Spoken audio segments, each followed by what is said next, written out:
여러분 다음 주는 아까 말씀드린 대로 맥추감사절이에요. 1년 중에 상반기 동안 베풀어 주신 은혜에 감사하는 절기입니다. 이 맥추감사절은요. 출애굽기 23장 16절의 말씀에 근거를 가지고 있어요. 맥추절을 지키라. 이는 내가 수고하여 밭에 뿌린 것에 첫 열매를 거둠이니라. 그런데 여러분 좀 이상한 게 한 가지 있어요. 이상한 게 있는 게 뭐냐면 부활절이나 성탄절이나 이렇게 중요한 절기는 1년에 한 번뿐인데 유독 감사절은 왜 두 번일까? 그것은 그 이유는 신자에게 있어서 감사가 그만큼 중요하기 때문입니다. 이 감사는요, 비타민과 같아서 결핍된다고 당장 죽는 건 아니에요. 그러나 점점 면역력이 떨어져서 병을 얻게 되는 것과 같은 이치라고 보겠습니다. 감사가 우리의 삶 속에 말이죠. 감사가 우리 신앙 속에 말이죠. 비타민과 같다. 그래서 감사가 결핍되게 되면 일단 불평하게 돼요. 불평하게 되면 행복하지 않게 돼요. 행복하지 않으면 인생이 무의미하고 무기력해지고 더 나아가서 하나님을 원망하는 그런 인생이 되고 말죠. 오늘 맥주감사절 한 주 전에 제가 오늘 인생은 후반전이 더 중요합니다라는 말씀인데 이 말씀은 핵심이 감사입니다. 이 감사의 말씀을 맥추감사 전 한 주 전에 이렇게 감사의 말씀을 나누게 된 이유는 감사로 맥추절을 준비하자라는 마음으로 이렇게 한번 시도를 했습니다. 여러분 시편 50편 23절을 보면은요. 감사로 제사를 드리는 자가 나를 영화롭게 하나니 내가 하나님의 구원을 보리라고 했어요. 그러니까 여러분 제사는 예배죠. 그래서 감사로 드리는 예배. 오늘도 억지로 아니고 무슨 이유가 아니고 감사하면서 예배할 때 하나님이 우리에게 구원을 보이리라 축복의 약속을 하고 계십니다. 오늘도 여러분 감사하면서 예배를 드리시고 다음 주간은 특히 더 사뭇 다른 주일간은 좀 사뭇 다른 마음가짐으로 올라오시기를 바랍니다. 그래서 제가 미리 말씀드려요. 여러분 이제 딱 6월 오늘이 마지막 주간인데요. 여러분 상반기 동안 어떻게 여러분 만족하십니까? 여러분이 산 6개월 동안 어떠셨어요? 괜찮으셨어요? 계획대로 하셨습니까? 만족하십니까? 아니면 별로입니까? 별로예요.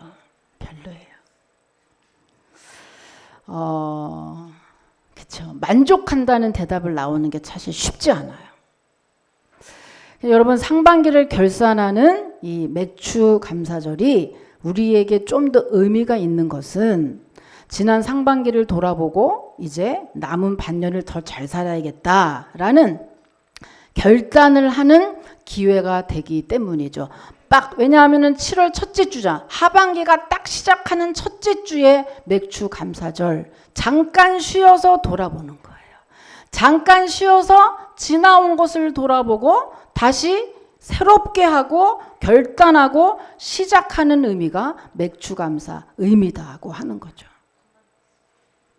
근데 여러분 마치 이것은 운동 경기 중에 하프타임과 같다고 볼 수 있습니다. 여러분 하프타임 아세요? 축구나 농구와 같이 전반전 후반전이 있는 경기에는 하프타임이 있어요. 이 하프타임 동안에 무엇을 하느냐 하면 하프타임에는 뭐 주로 작전 회의를 한다든지 아니면 휴식을 한다든지 하면서 이 하프타임을 굉장히 요긴하게 사용을 하죠. 마치 맥추감사절을 기점으로 상반기를 돌아보고 하반기를 결단하는 그런 시점에 있어서 하프타임과 같은 역할을 한다 이렇게 볼 수가 있습니다. 근데 여러분 인생은요 운동 경기와 좀 다르죠.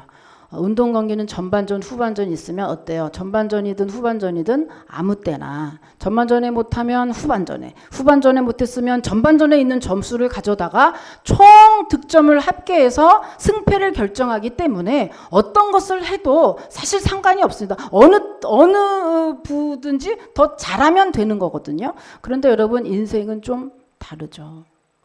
인생은 전반에도 잘하고 후반에도 잘하면 참 좋겠습니다만은 혹시 전반전에는 참 잘했어. 그런데 후반부에 실패했다? 그러면 그 인생은 마지막 마무리가 중요해서 망친 인생이 되는 거예요. 그러니까 차라리 오히려 전반에 조금 잘못해도 점점 갈수록 잘하는 인생, 점점 갈수록 노년에 갈수록 더 상반기보다 하반기 점점 잘해지는 인생이 더 좋은 인생, 승리하는 인생이라고 하는 거죠. 그래서 예전에는 젊어서 고생 사서도 한다는 옛 어른들의 말씀이 딱 맞는 말씀이에요. 근데 저는 그 말씀을 좋아하지 않고 노세 젊어서 놀아 이거를 좋아했으니 이게 딱 상반되는 말씀 중에 뭘 선택할 거냐? 여러분, 젊어서 고생은 사서도 한다는 그 말씀을 선택하고 그렇게 사시기를 축복합니다. 노세 젊어서 놀아 늙어보니 참 잘못된 말이다. 아주 뼈저리게 느끼는데 세상에서도 그러하지만 특히 오늘은요, 세상 속에서의 어떤 삶을 얘기하는 게 아니라 특히 믿음을 얘기하는 건데요. 여러분, 그래서 결국에 인생은 후반전이 훨씬 더 중요하다는 것입니다. 이 말은 우리가 굉장히 소망이 있는 말이에요. 왜냐하면 이미 전반전은 다 거의 끝난 사람들이 많이 모여 있는데 전반전을 과거를 돌아보지 마라.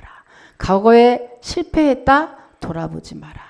후반전이 지금부터 시작이야. 그 후반전이 더 중요합니다. 그러니 그 후반전 어떻게 사시겠습니까? 오늘 본문을 보면서 다시 한번 결단하시죠. 다시 한번 주님과 함께 인생 후반전 시작해 보시죠. 어떻게 해야 되는지 오늘 본문을 통해서 한번 보기를 원합니다. 여러분, 인생은 마지막에 웃는 자가 진짜 웃는 자다. 참 영국 속담이 정말 맞는 것 같습니다. 여러분, 성경에 보면은요, 인생 전반전에도 잘하고 후반전에도 잘한 그런 인물도 있어요. 성경의 속의 인물을 보면 요셉, 다니엘, 사무엘, 이 사람들은요, 어린 시절부터 신앙도 철저하고 어린 시절부터 죽을 때까지, 천국에 갈 때까지 하나 또 오점이 없이 그냥 쭉 신실한 삶을 살고 쭉 승리한 삶을 살았어요. 정말 부러운 사람들입니다. 근데 그런 사람이 과연 몇 분이나 있을까요? 대부분은 넘어졌다, 자빠졌다, 일어났다, 그죠? 그렇게 하는데, 그런데 안타까운 것은 전반전에 조금 실수해도 후반전엔 강해야 되는데, 여러분 성경에 보면은요, 너무 안타까운 인물이 등장을 하는데, 처음에 잘하다가 나중에 잘못해서 인생을 망친 사람 대표적인 케이스가 사울이잖아요. 그런데 오늘 사울 외에 또 한 인물이 등장합니다. 누구냐 하면 바로 아사라는 사람이에요. 아사왕입니다. 아사왕. 조금 생소한 이름일 수 있는데요. 이 아사왕은 어떤 왕이냐 하면요, 여러분, 이스라엘은 우리나라처럼 분단 국가예요. 맨 처음에는 한 통이 하나였는데 솔로몬 시대부터 북이스라엘과 남유다로 나눠져서 분단 국가가 돼요. 그런데 이 아사는요, 밑에 남유다의 세 번째 왕이었어요. 그 인생 전반기가 역대하 14장부터 16장까지 2장에 걸쳐서 그의 인생이 나오는데, 이 아사왕의 인생 전반기는요, 어땠느냐? 이 전반부는 굉장히 훌륭한 신앙인이었습니다. 그 중에 가장 혁혁한 공을 세운 것이 뭐냐면, 그때 당시에 온 이스라엘 사람이, 북이스라엘, 남유다엘 모두가 다 하나님을 제쳐놓고 아세라상, 바알신에 막 탐닉을 해서 우상 숭배의 죄를 막 짓고 있었을 때예요. 그때 아사가 왕으로 딱 즉위하면서 뭘 단행하냐 하면 2번에 걸쳐서 종교 개혁을 단행합니다. 그래서 모든 우상을 다 불사르고 하나님만 섬겨라, 하나님만 바라봐라, 하나님께만 제사해라, 이렇게 단행하죠. 그러니까 하나님이 여러분 가장 싫어하는 죄가 뭔지 아십니까? 우상 숭배죄. 하나님보다 뭔가를 너무 더 사랑하면 그것이 무엇이든지 간에 굉장히 싫어하신다. 더 나가서 점치는 거, 그죠? 굿하는 거, 뭐 이런 거 정말 싫어하시죠. 죄를 져도 좀 지혜롭게 져라. 저는 이렇게 얘기하는데, 가장 하나님이 싫어하시는 죄가 우상 숭배. 반대로 얘기하면 우상 숭배를 안 하는 것, 그것을 철폐하는 것을 가장 기뻐하시는데 아사가 바로 그렇게 했던 거예요. 그래서 하나님이 아사 왕을 너무너무 기뻐하시면서 그에게 복을 주셨는데 어떤 복을 주셨느냐? 자, 역대하 14장 6절입니다. 한번 확인해 보십시오. 예, 읽어 보십시오. 시작.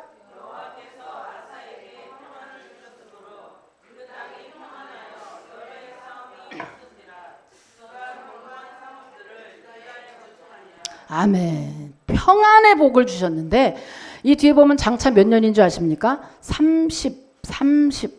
저 집사님이 일어나니 갑자기 35년 동안이나 줬어요. 그런데 이렇게 전반부에 훌륭한 신앙인이었던 아사 왕이 후반기에 망합니다. 실패합니다. 망한 인생으로 끝나요. 자, 왜 그랬을까? 그 이유를 한번 살펴보고, 그 이유를 살펴보는 이유는 나는 그렇게 되지 말아야지, 나는 인생 후반에 그렇게 되지 말아야지 라고 결심하기 위해서 오늘 아사 왕이 후반에 실패한 이유들을 오늘 한번 보는 겁니다. 자, 아사 왕이 후반전에 실패한 이유 첫 번째는요. 첫 번째는 겸손을 유지하지 못했기 때문입니다. 역대하 16장 1절부터 3절까지 한번 읽어볼게요. 예, 3절 한번 읽습니다. 시작!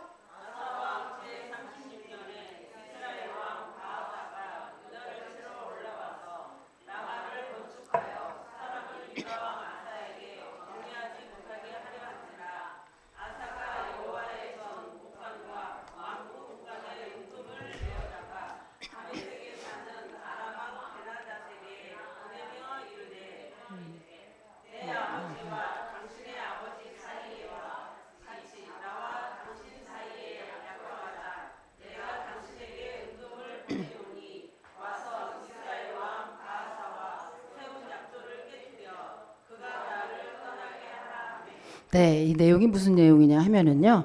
여러분, 아사 왕이 겸손하지 못해서 실패했는데 아사 왕도 처음에는 굉장히 겸손했어요. 그런데 집권하고 인생 후반기로 접어들면서 점점 하나님보다 자기 자신을 의지하기 시작을 했어요. 그래서 급기야 오늘 지금 읽은 이 사건이 터졌는데, 이 사건이 뭐냐면요. 아까 남유다가 이쪽에 있다 그랬죠. 북이스라엘이 그 당시에 굉장히 셌는데 이 센 나라, 강한 나라 북이스라엘이 남유다를 침공한 거예요. 침공했는데, 자, 적이 쳐들어오면 하나님 믿는 사람들은 가장 먼저 뭘 해야 되죠? 기도해야 돼요. 가장 먼저 하나님 믿는 사람은 가장 먼저 기도하는 게 우리의 무기예요. 그런데 북이스라엘이 침공했는데 지금 아사왕이 어떻게 했느냐 하면 기도하기는커녕 모든 왕궁에 있는 금도 다 긁고 성전에 있는 금도 다 긁어서 조공을 바치면서 그 당시에 이웃나라 센 나라를 찾아가서 거기에 도움을 청합니다. 아이고 우리 나라 좀 도와주십시오. 이렇게. 정말 있을 수 없는 일이 벌어졌죠. 그러면은 아사왕이 예전에는 어땠냐? 인생 전반기에 잘 나갈 때 정말 훌륭한 신앙에서는 어땠냐 하면, 여러분 가서 한번 읽어보십시오. 거기 가서 읽으면은요. 정말 큰 적이 왔을 때 이 아사왕이 기도하는 그 기도의 내용이 정말 훌륭합니다. 기도해서 하나님이 온전히 그 적을 물리쳤던 사람이에요. 예전에는 그랬던 사람이에요. 그런데 이 아사왕이 지금은 어떻습니까? 기도하기는커녕 사람에게 찾아가서 지금 도움을 청하고 있습니다. 그러니까 이 35년 동안이나 태평성대를 이루다 보니 착각한 거죠. 하나님이 아니라 자기가 잘해서 이렇게 35년이나 태평성대를 이뤘다라고 착각을 한 겁니다. 한마디로 교만이 마음속에 싹트기 시작한 거예요. 참 사람은 뭐든지 잘하면 결국에는 이렇게 넘어지게 되는 것 같아요. 교만함이 들어오기 시작을 했어요. 이렇게 교만에 떨어진 아사 왕은 처음부터 왕을 누가 세워줬는지, 태평성대가 왜 이렇게 됐는지 다 잊어먹게 된 거죠. 다 하나님이 해주신 건데도 불구하고 그는 까맣게 잊어먹었던 겁니다. 까마귀 고기를 많이 해 드셨나 봐요. 여러분, 그런데 문제는 우리 성도들도 오늘날에도 언제나 성도의 가장 큰 문제가 뭐냐? 잊어버리는 거. 잊어버리는 게 가장 큰 문제예요. 우리의 가장 큰 문제는 잊어버리는 게 문제다. 예전에 받은 은혜, 예전에 받았던 응답, 유지하기만 해도, 그걸 기억하기만 해도 늘 은혜 속에, 늘 행복하게, 늘 참 주 안에서 정말 성령 충만하게 잘 살 수 있을 텐데, 문제는 뭡니까? 하나님이 그랬습니까? 아니에요. 우리가 자꾸 잊어먹고, 예전에 받았던 걸 잊어먹고 문제가 생기면 새로워져. 새롭게 두렵고 새롭게 불안하고 새롭게 덜덜 떨다가 예전에 함께했던 주님을 잊어먹고 새롭게 시험에 들고 새롭게 불안에 떨면서 사탄의 밥이 되고야 만다는 사실이에요. 왜 그렇게 잊어먹는지. 그래서 성경 전체를 보면 하나님이 이스라엘 백성에게 계속해서 너희들이 기억해라. 기억해라. 잊어먹지 마. 아사왕도 역시 마찬가지입니다. 잊어먹었어요. 까맣게 잊어먹고 내가 그랬다라고 착각하기 시작하면서 교만이 싹트기 시작을 한 거죠. 한마디로 겸손을 잃어버린 거예요. 여러분, 신자가 겸손을 잃어버리면 정말 큰일 납니다. 사람에게 겸손을 잃어버리면 욕먹고 끝나지만 하나님께 겸손을 잃어버리면 정말 그 인생 망하는 인생이 되거든요. 근데 아사왕은 하나님께 겸손을 잃어버렸어요. 감히. 여러분, 마귀가 제일 좋아하는 게 교만이거든요. 하나님처럼 되리라. 하나님이 어딨어? 내 인생 내 거지. 이걸 제일 좋아하는 거거든요. 근데 교만이 들어오면 마귀가 좋아졌어요. 여러분, 그래서 우리가 매일마다 우리가 점검해야 되는 것이 뭐냐? 우리의 마음을 점검할 때 우리의 마음이 높아졌는가? 이것만 점검하면 돼요. 우리의 마음이 교만해지고 높아지고 있는가? 여러분, 높아지는 순간 성령은 사라지고 마귀가 우리의 마음을 점령해 버립니다. 아사왕이 지금 그런 거예요. 무슨 큰일이 났습니까 지금? 아니요. 태평한 가운데 지금 마음이 이렇게 돼버린 거예요. 여러분, 마음에 교만이 찾아올 때 우리 사람들이 가장 먼저 나타나는 현상 뭔 줄 아십니까? 바른 소리를 싫어합니다. 바른 소리를 거부해요. 입에 단 거는 참 쓴 것이 입에 단데, 바른 소리를 싫어하고 옳은 하나님의 말씀을 거부해요. 왜냐하면 교만한 사람은 자기만 옳다고 생각하기 때문에 자기를 지적하거나 자기를 이렇게 하는 그거를 참을 수가 없는 거죠.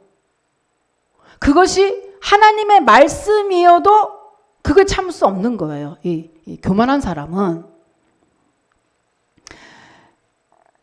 그래서 이 현대인들이 굉장히 영적 수준은 낮은데 굉장히 교만한 것이 많이 있어서 하나님의 말씀을 자기들이 인터넷에서 취사 선택하다 보니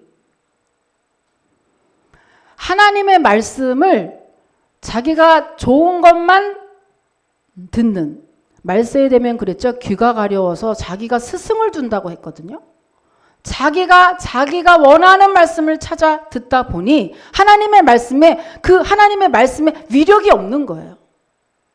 그러니까 하나님의 말씀이 나를 괴롭게 하는 말은 듣기 싫죠. 지적하거나 회개를 촉구하고 너 이렇게 하면 안 돼라는 말이 듣기 싫고, 아니 괜찮아, 그럴 수 있어, 너 복 받을 거야, 이 말만 듣기를 원하는 거죠. 그것이 어떤 거냐? 이 말세에 나타나는 현상이기도 하지만 이 현상이 왜 나타났냐? 교만해져서. 자, 아사왕과 요즘 현대에 있는 현대 그리스도인이 같은 현상이잖아요. 왜? 교만해져서.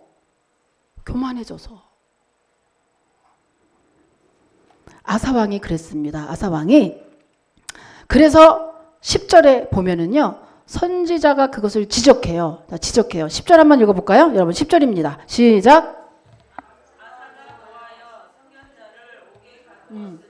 이는 그의 말에 크게 노하였으며 그때 아사가 또 백성 중에서 몇 사람을 학대하였더라.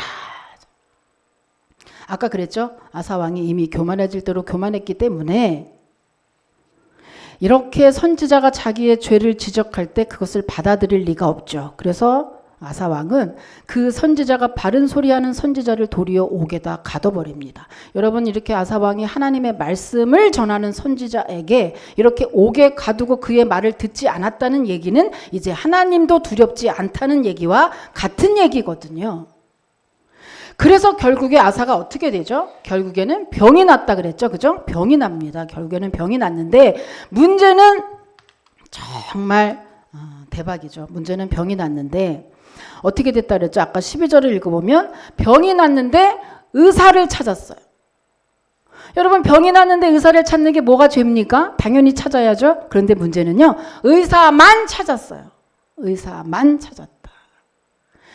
여러분 의사의 판단이나 의사의 손이나 능력이나 기술이나 다 하나님이 허락해 주셔야 그 의사가 수술할 때 우리가 올바로 되고 그분이 주는 약을 먹을 때 우리가 치료함을 받게 되는 것인데 아사는 그것을 잊어먹은 거죠. 아사는 그것을 잊어버린 거예요. 하나님이 모든 것을 주관한다는 사실을 잊어버린 거예요. 아사는 왜 이렇게 하나님의 말씀, 하나님을 자꾸 잊어먹고 하나님의 은혜를 자꾸 잊어먹고 하나님의 말씀을 자꾸 잊어먹는 걸까요? 자기가 이미 다 경험해 놓고서. 왜 그러냐 하면 교만했기 때문에, 겸손하지 않기 때문에. 그래서 여러분 우리가 오래 믿음 생활을 할수록 또 높은 직분이 있을수록 정말 우리가 신중한 마음으로 늘 봐야 됩니다. 선자는 넘어질까 주의하라고 했거든요. 자꾸만 교만이 우리의 마음을 두들겨요. 나 저 정도는 다 알아. 아유 또 저거 또 얘기 안 해. 아유 이제 이런 거 말고 좀 이렇게 했으면 좋겠어. 아유 목사님이 왜 맨날 저렇게 해. 교만의 마음이 슬슬. 여러분 그렇게 될 때 빨리 낮추십시오. 빨리 낮추지 않으면 큰일 납니다. 여러분 잠언 18장 12절 한번 읽어볼게요. 예, 시작. 안 나와요? 시작.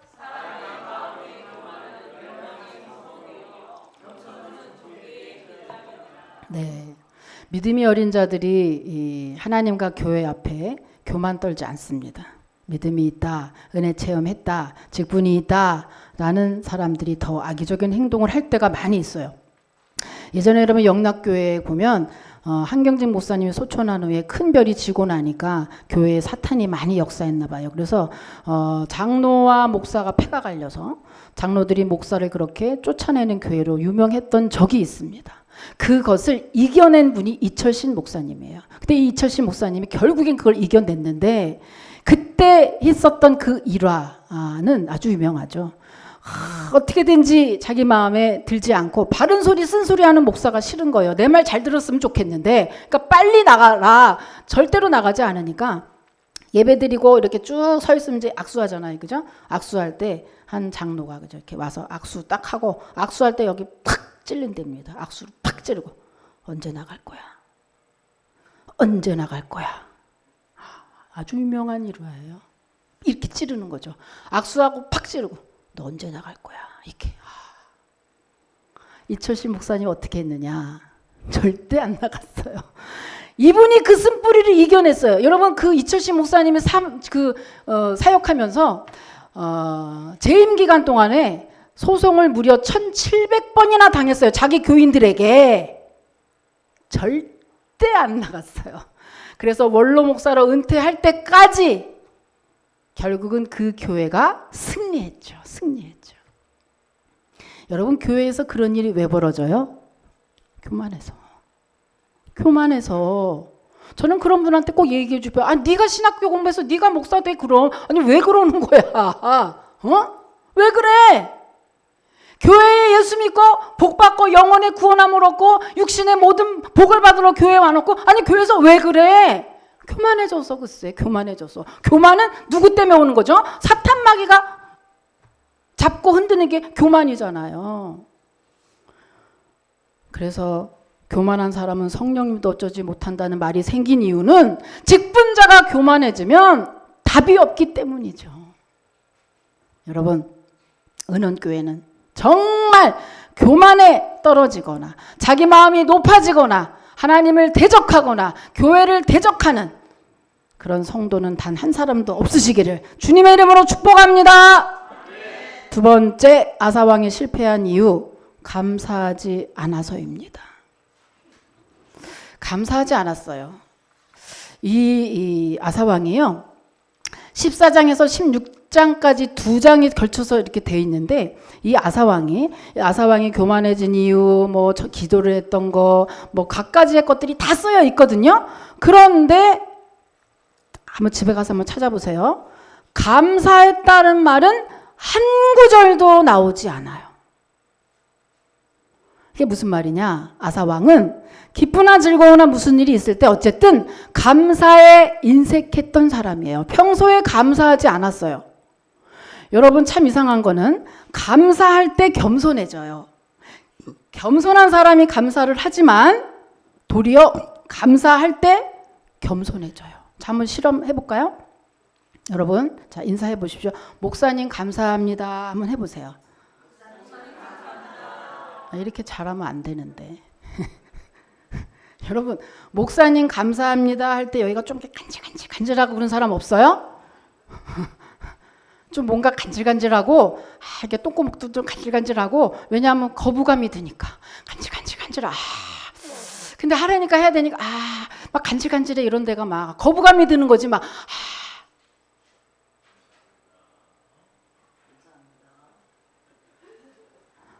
아니 감사는 되는데 목사님 감사합니다 이게 잘 안 된다니까. 다시 한번 해볼까? 목사님 감사합니다.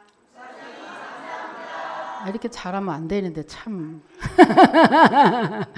여러분 아사왕이 잘 나가다가 왜 교만해졌을까? 물론 착각한 것도 있지만 왜 아사왕에게 이렇게 훌륭한 일을 한 왕에게 왜 이런 교만이 닥쳤을까? 왜 이렇게 사탄이 틈을 탔을까? 감사하지 않아서, 평소에 늘 감사하는 습관이 없어서 감사합니다라고 고개를 수그릴 때 우리가 자꾸 겸손해지거든요. 그런데 이거를 하지 않으니까 어느 순간에 확 사탄이 틈을 탄 거예요. 그러니까 무슨 말이죠? 감사는 마귀를 물리치는 힘이 되고 감사는 겸손을 유지할 수 있는 비결이 된다고 하는 것이죠, 여러분. 그래서 여러분 감사를 많이 하시기를 축복합니다. 입으로도 많이 해야 돼요. 뭐 그 립서비스 아니야? 립서비스 괜찮아요, 여러분. 입으로도 많이 해야 돼요. 마음으로도 많이 하고 정말 목을 숙여서 감사합니다 하실 수 있어야 돼요. 이것이 우리의 힘이고 이것이 교만을 물리치는 힘이고 이것이 겸손해지는 비결이거든요. 감사는 치료제다라고 하는 겁니다. 사진 한번 보세요. 마지막입니다. 자, 이 사진 여러분 많이 보셨죠? 이 사진 많이 본 예수님의 조상화예요. 이거를 치려면 어떻게 쳐야 되냐면 헤드 오브 크라이스트 이렇게 쳐야 돼요. 헤드 오브 크라이스트 이렇게 쳐야 돼요. 이렇게 치면 이 사진이 나와요. 이게 무슨 말이냐? 화가 워너 살먼이라는 이 화가가 이것을 그린 건데 이분이 지금 1940년 이후에 오늘까지 5억 장이 팔려나간 그림이에요. 근데 이분이 이것을 그리려고 그린 게 아니라 가슴 아픈 사연이 있어요. 이분이 1916년도에 결혼을 했는데 결혼해가지고 한 석 달이나 지났을까? 몸이 시름시름 아파서 병원을 갔더니 임파선 결핵입니다. 이런 거예요. 그 당시에 임파선 결핵입니다. 그리고 이제 이미 온몸에 다 퍼져서 3개월밖에 살 수 없습니다. 그런 거예요. 너무 기가 막, 너무 난감해. 근데 이 분이 너무 난감해서 그냥 3개월이고 뭐고 그냥 손을 놓으려고 하는데 그때 참 지혜로운 부인. 여러분 정말 지혜로운 사람이 배우자인 거 정말 결혼을 하는 거에 의의를 두지 마세요. 결혼을 뭘 하는 거에 의의를 둘 필요 없어요. 그 사람이 나에게 독이 될지 득이 될지는 아무도 몰라요. 그렇게 그냥 밀려서 절대로 하지 마시고 결혼은 정말 믿는 사람, 지혜로운 사람, 나에게 정말 평생 득이 될 그리고 정말 사랑하고 주 안에서 주님께 영광을 2배로 돌릴 만한 사람 이런 사람을 골라서 결혼해야 돼요. 진짜. 이분은요. 부인이 뭐라 그러냐. 야 기가 막혀. 여보 3개월밖에 남았다고 생각하지 말고 하나님이 당신에게 아주 특별한 시간 3개월을 줬다고 생각하세요. 그리고 그 하나님께 감사해 보세요. 할 수 없는 말인데 기가 막힌 말인데 이분이 그 말을 듣고 위로를 받고 그렇게 하기로 합니다. 그래서 늘 감사하면서 그냥 이것도 감사 저것도 감사하면서 이제 이 그림을 시작해요. 주님께 감사합니다.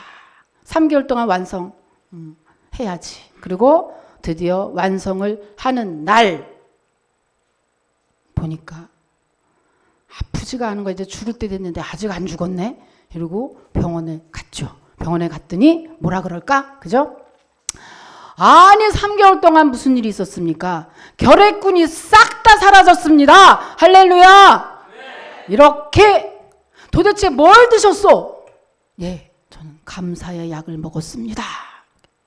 감사의 약을 먹었습니다. 여러분, 감사는 최고의 항암제고, 감사는 최고의 해독제고, 감사는 최고의 치료제가 되는 줄 믿습니다. 오늘도 웬만한 일은 우리들이 감사합니다 라는 거를 많이 할 때 인맥도 넓어져. 웬만한 건 감사할 때 답이 그냥 다 나와. 인맥도 넓어져, 친절해져, 무엇이든지 할 때 저 사람 청거해. 감사는 여러분 추상적인 단어가 아니라 실제의 단어에 우리의 힘이고 실제적으로 살아 역사하는 단어가 감사라는 단어예요. 죽은 사람 살아났잖아요. 그죠? 여러분 인생 후반기에 늘 감사함으로 인생 후반기에 여러분 복음으로 무장하시고 주님께 더 가까이 가셔서 이제껏 혹시 실패하셨습니까? 혹시 마음에 들지 않습니까? 저도 그렇고 여러분도 그렇고 우리는 끝이 아니야. 지금부터 시작이야. 꼭 주님과 함께 여러분 대승하시기를 주님의 이름으로 축복합니다. 하나님 감사합니다.